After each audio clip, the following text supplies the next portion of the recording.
ठेले मामिया पापा कराए कसाला जी बैठेले मामिया पापा कराए कसाला जी अरे कैसे प्रभु जी दियावरहुरा करब कन्यादान जी अरे कैसे प्रभु जी दियावदान करब रहुरा दान जी रोवेले मामी आंसू चुए मोतिया झारा जी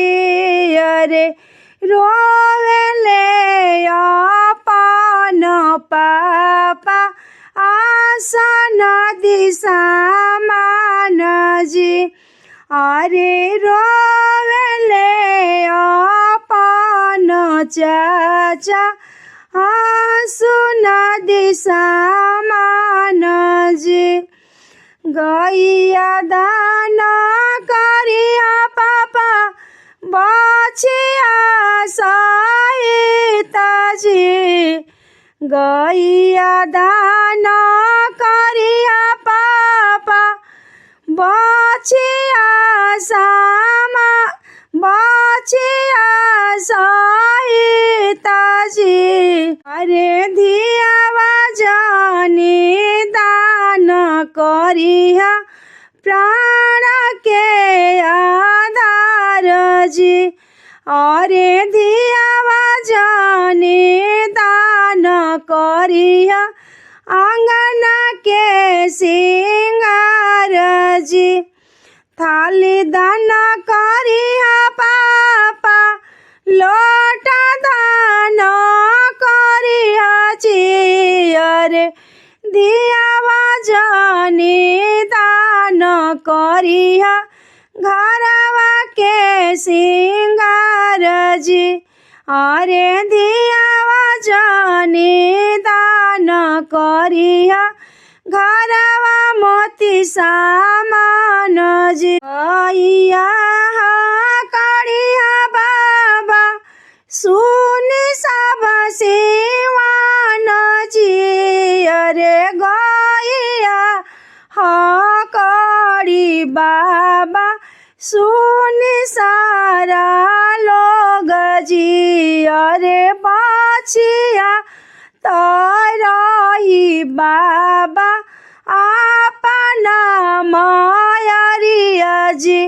अरे दियावा तोहरे कुक बाबा केहू नहीं जाने जी अरे धियावा तोहर कुकी बाबा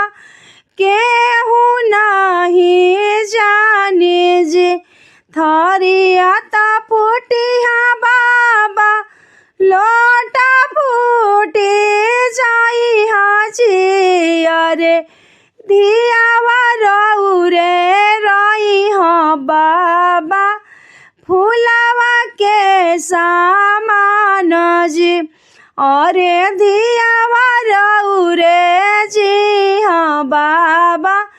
जी नगिल महाराजी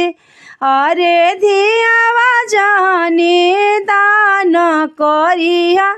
घर के होई लक्ष्मी जी चले ले अपन पापा देवे कन्या दान जी अरे नयन से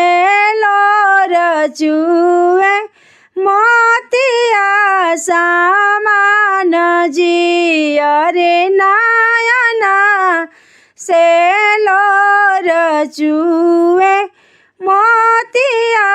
सा